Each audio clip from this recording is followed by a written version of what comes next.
secebis kasih beri kepadaku. Ia cukup bermakna sebelum ku terlena, lena untuk selamanya.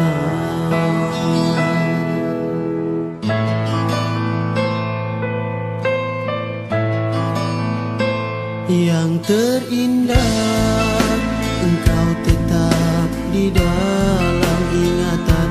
Yang terindah, manis mengatasi kepahitan.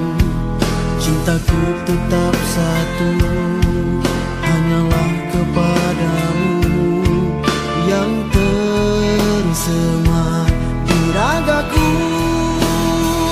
Yang terindah ku pintakan di dalam doaku. Yang terindah bila tercipta cinta padamu.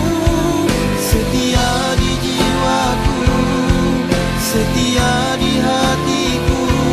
Kaulah yang terindah. Lihat diriku, aku merayu secepis kasihmu. Ia bermakna sebelum lena, lena selamanya. Cintaku tetap satu, hanyalah kepadamu yang tersemat di ragaku. Yang terindah ku pintakan di dalam doaku. Yang terindah bila tercipta cinta padamu. Setia di jiwaku, setia di hatiku. Kaulah yang terindah.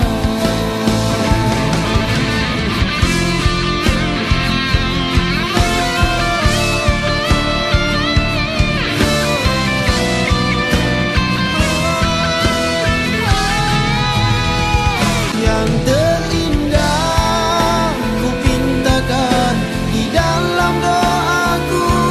Yang terindah bila tercipta cinta padamu. Setia di jiwaku, setia di hatiku. Kaulah yang terindah. Lihat diriku, aku merayu secepis kasihmu. Ia bermakna sebelum lena, lena selamanya.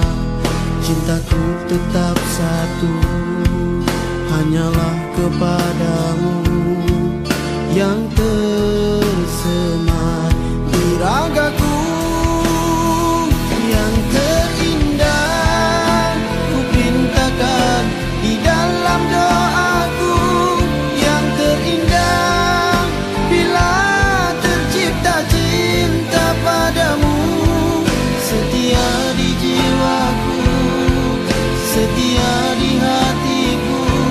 Kaulah yang terindah.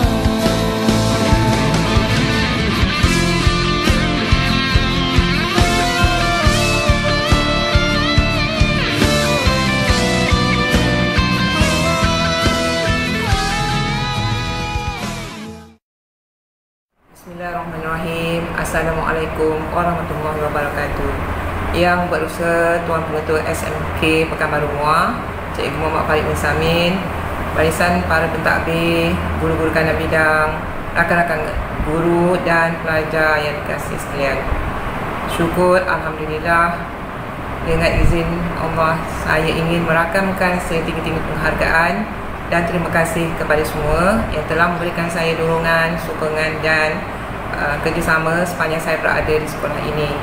Mohon maaf jika terdapat kekurangan secara sedar ataupun tidak.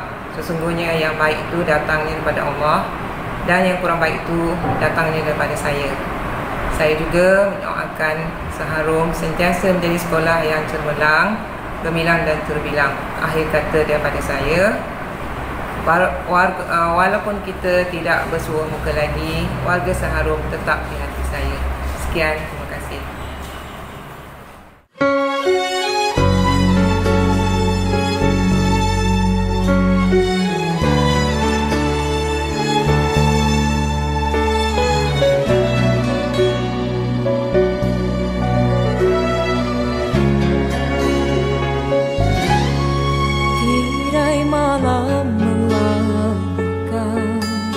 Kenangan kita bersama dan bersaksikan gerimis yang memilukan. Sungguh lintuh hati ini bagai dihias sembilu dan menang